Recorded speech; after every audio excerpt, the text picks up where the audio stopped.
Hello friends, welcome to stock star. तो आज के एपिसोड में हम चर्चा करेंगे कंस्ट्रक्शन मटेरियल सेक्टर से जुड़ी हुई glass company Sai India glass के बारे में। और जैसा कि आप जानते हैं, हम किसी भी कंपनी को 5 भागों में एनालाइज करते हैं, जिनमें कंपनी की जानकारी, कंपनी का बिजनेस, कंपनी के फाइनेंशियल, पीयर कंपेयर और अंत में स्टॉक्स के प्राइस को चार्ट पर एनालाइज करते हैं।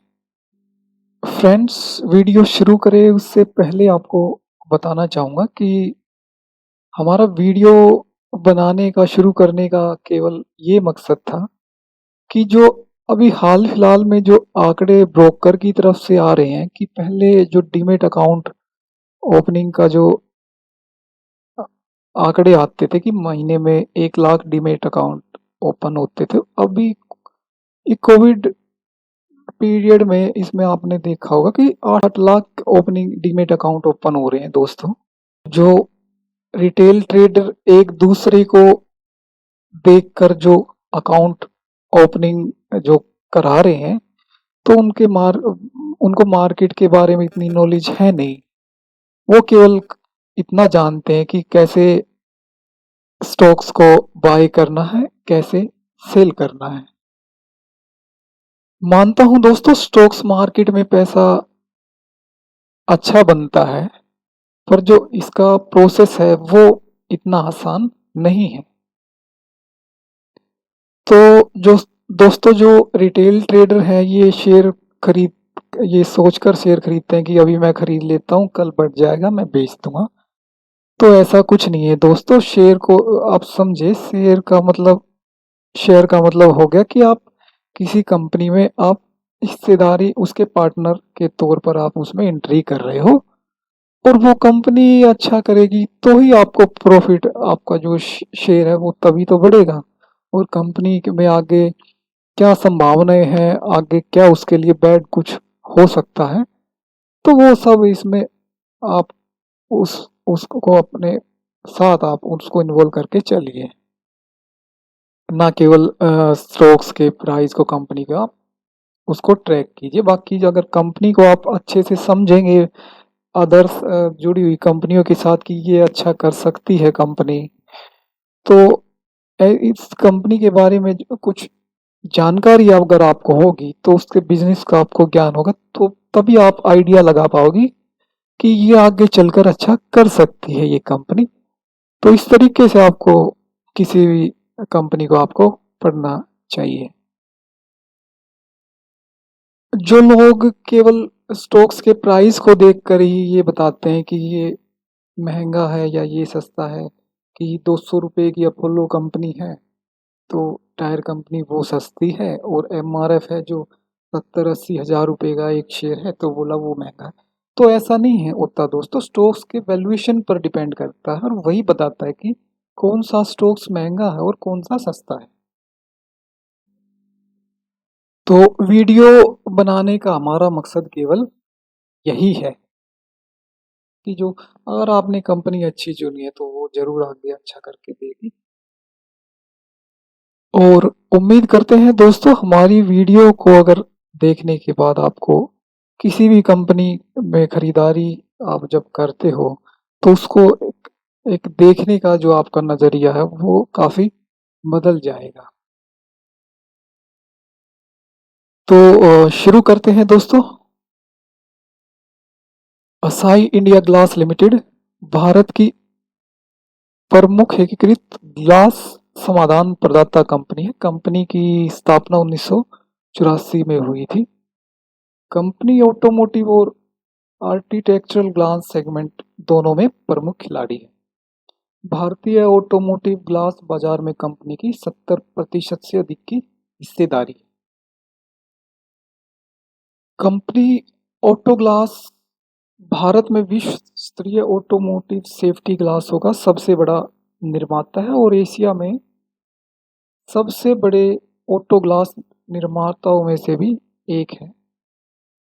और अगर ऑटोमोटिव सेक्टर में इसके क्लाइंटों की अगर बात करें, तो Maruti Suzuki, Hyundai motor, Tata motor, Toyota, Mahindra, Honda, general motor, Ford India, Hindustan motor, fiat India, Volvo, Eicher, Piaggio, ये सभी दिग्गज कंपनी के बड़े क्लाइंट हैं।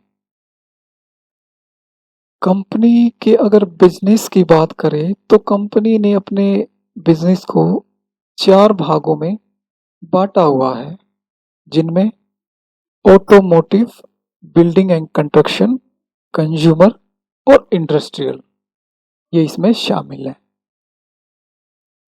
कंपनी के ऑटोमोटिव सेगमेंट की अगर बात करें तो कंपनी गाड़ियों के लिए sunroof, side light, back light, quarter glass और डिफेंस की गाड़ियों के लिए बुलेट प्रूफ कांच और शिप्स के लिए जो ग्लास पार्टीशन और विंडोज और जो मेट्रो में जो साइड के जो ग्लास होते हैं वो सब कंपनी के द्वारा बनाए जाते हैं।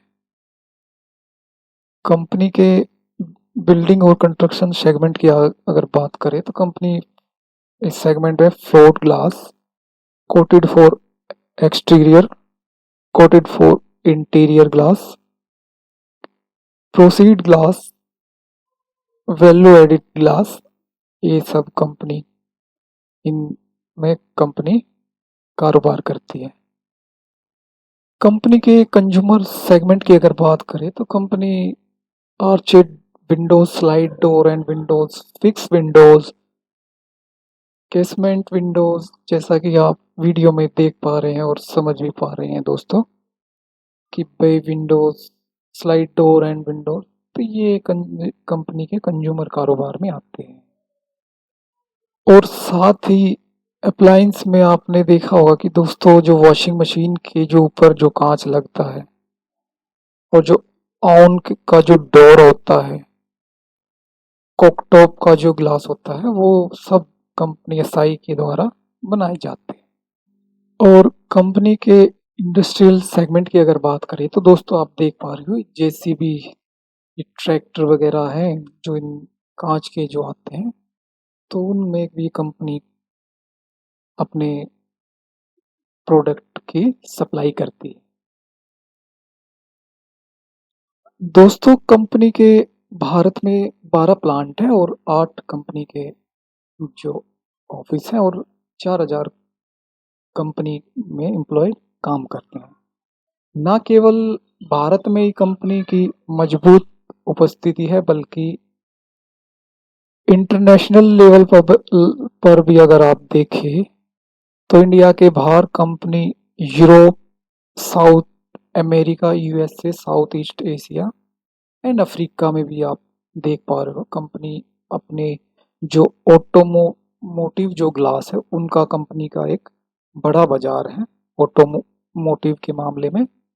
और बिल्डिंग और कंस्ट्रक्शन के मामले की अगर बात करें तो Asia, Africa, middle east, USA, Europe और ऑस्ट्रेलिया कंपनी के बिल्डिंग और कंस्ट्रक्शन सेगमेंट के लिए काफ़ी अहम है और इन देशों में कंपनी की मजबूत उपस्थिति है।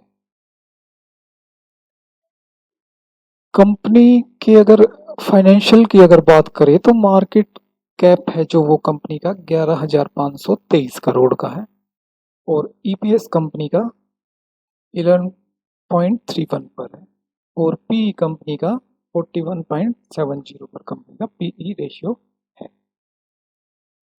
कंपनी की कुल सेल 99% की जो सेल है वो ग्लास के द्वारा होती है। और बात करें शेयर होल्डिंग की तो प्रमोटर कंपनी में बड़ा स्टेक रखते हैं, मेजोरिटी जो स्टेक है वो प्रमोटर के पास है।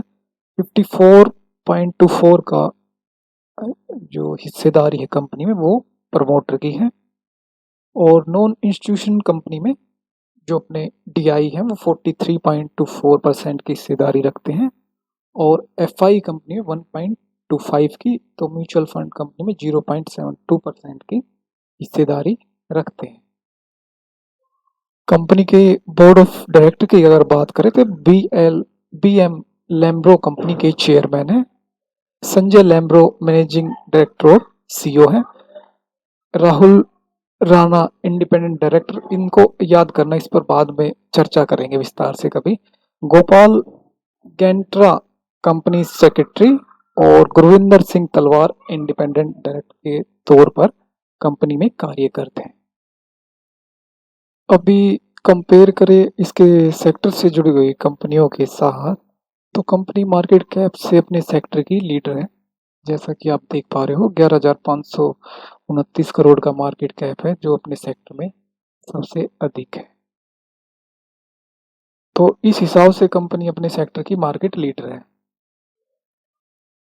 और कंपनी के पीई रेशियो की अगर बात करें तो 40.74 पर कंपनी का पीई रेशियो है करंट में। और जैसा कि आप देख पा रहे हो, जो इसके अदर सेक्टर से जुड़ी कंपनियां हैं, इनमें बोरोसिल, अपोला, तो इन सब से तो कंपनी का पी रेशियो अच्छे और सस्ते वैल्यूएशन पर आप देख पा रहे हो कंपनी का पी रेशियो अभी भी ट्रेड कर रहा है। कंपनी के डेब्ट टू इक्विटी रेशियो की अगर बात करें, वो 1.06 पर है। और अदर का आप देखें तो डेब्ट टू इक्विटी रेशियो कईयों का 0 है और इससे काफ़ी कम है। ये काफ़ी इंटरेस्टिंग भी है दोस्तों। जैसे अभी हम करंट में देख पा रहे हैं कि 1 पर है, तो आप बोलोगे सर ये तो काफ़ी फिर कंपनी पर कर्ज ज़्यादा है औरों के मुकाबले। तो इस पर आप एक बार नज़र डालते हैं, डेब्ट टू इक्विटी रेशियो को थोड़ा एक्सप्लेन करते हैं अभी। दोस्तों, कंपनी के 10 साल के डेब्ट टू इक्विटी रेशियो पर नज़र डालिए। 2012 में कंपनी का डेब्ट टू इक्विटी रेशियो था, वो 11.38 पर था। और 2013 में आप देख पा रहे हो 38.63। तो जो अभी अभी हाल फिलहाल में हमने देखा कि 1 पर है, तो इस सेक्टर से जुड़ी हुई कंपनियों के मुकाबले हमें ज़्यादा लगता है। लेकिन आप यहाँ से अगर देखोगे तो कंपनी ने अपना डेब्ट है वो कितना कम किया है। हालांकि आप पैसे में, रुपए में अगर इसको कैलकुलेट करते हो तो तकरीबन उन्हीं के आसपास है। लेकिन आप देखिए कंपनी की जो नेट वर्थ है उसने कितना उसको गेन किया। आप देख पा रहे हो कि नब्बे नब्बे हजार की जो करोड़ की जो कंपनी की वर्थ थी, वो अभी हाल फिलहाल में 1440 करोड़ की है। तो इस हिसाब से कंपनी का जो डेप्ट हम बोलेंगे तो वो ना के बराबर है दोस्तों। और कंपनी की सेल्स पर अगर नज़र डालें तो ईयर एंड में कंपनी ने 2421 करोड़ की नेट सेल दर्ज की है, जो कि अपने सेक्टर में सबसे अधिक है। और प्रॉफिट के मामले में भी अगर देखें तो इसके सेक्टर जुड़ी हुई कंपनियों के मुकाबले सबसे अधिक कंपनी ने 121 करोड़ का प्रॉफिट दर्ज किया है। तो इस हिसाब से जो पीयर कंपेयर के मामले में कंपनी अपने जो सेक्टर से जुड़ी हुई कंपनियां, तो उनसे अच्छा कर रही है सेल के मामले में और प्रॉफिट के मामले में भी। तो इस हिसाब से तो कंपनी काफ़ी अच्छी लगती है। अभी स्टॉक्स के प्राइस को चार्ट पर एनालाइज करते हैं। ये स्टॉक्स का हमने वीकली चार्ट लिया है दोस्तों, ताकि 2014 में स्टॉक तकरीबन 40 रुपए के आसपास था। और 2018 के एंड तक यानी 4 साल में स्टॉक ने 440 के जो हाई लगाए थे, तो स्टॉक तकरीबन 3 साल में 10 गुना बढ़ चुका था। और 2017 के एंड से ही आप देखें, जो स्टॉक्स के जो हाई थे, तो वहाँ से स्टॉक क्रैक्ट होता हुआ 120 के स्टॉक्स ने अभी लो लगाए थे। और अभी हाल फिलहाल में देखें तो स्टॉक्स निचले लेवल से एक अपर चैनल में स्टॉक ट्रेड कर रहा था। हालांकि अभी भी स्टॉक जो 2020 के जो लो थे 100 के, और अभी 520 30 के स्टॉक ने हाई लगाए हैं, तो वहाँ से भी स्टॉक 4-5 गुना बढ़ चुका है। और हाल ही में कुछ समय पहले स्टॉक का जो रिसेंटली जो पिछला हाई था, उसको स्टॉक्स ने ब्रेक किया है और उन्हीं के ऊपर स्टॉक अभी ट्रेड कर रहा है। कंपनी अच्छी है दोस्तों, नो डाउट। और स्टॉक्स ने अपने जो पिछला जो रिसेंटली हाई था उसको भी ब्रेक किया है, ये भी अच्छी बात है। बट नीचे से अगर देखें तो जो स्टॉक्स है जो 5 गुना तक बढ़ चुका है, जो 100 के आसपास के जो लेवल थे तो वहाँ से। तो स्टॉक्स को अगर खरीदारी और जो फ्रेश एंट्री करनी है दोस्तों, इन्वेस्टमेंट के पर्पज से, तो थोड़ा सा अगर डीप मिले, 400 के जितना आप करीब आप खरीद पाए, हो सकता है स्टॉक्स अभी कुछ समय एक रेंज में जरूर बिताए, क्या क्योंकि काफ़ी चल चुका है, तो टाइम जरूर दे सकता है, साइडवेज रह सकता है। बाकी अच्छी कंपनी है दोस्तों, बिल्कुल स्टॉक्स में आपको खरीदारी के बारे में और अपने पोर्टफोलियो में जरूर आपको शामिल करना चाहिए। जब तक स्टॉक्स 400 के लेवल को रिस्पेक्ट करें और इस जो ट्रेंड लाइन आप देख पा रहे हो, तो जब तक इसके ऊपर स्टॉक ट्रेड करता रहेगा, तो अपना जो नज़रिया है वो आपको तेजी का ही स्टॉक्स पर रखना चाहिए। तो आज के एपिसोड में केवल इतना ही दोस्तों। वीडियो अच्छी लगे तो हमारे चैनल को जब ज़रूर सब्सक्राइब कीजिए, साथ ही बेल आइकन दबाएं, लाइक करें, शेयर करें, कमेंट करें। अगर आप चाहते हैं कि आपके द्वारा बताई हुई किसी कंपनी पर हम वीडियो लेकर आए, तो वो भी आप कमेंट सेक्शन में ज़रूर बता सकते हैं। तो आज के लिए केवल इतना ही, मिलते हैं अगले एपिसोड में दोस्तों। तब तक के लिए नमस्कार दोस्तों।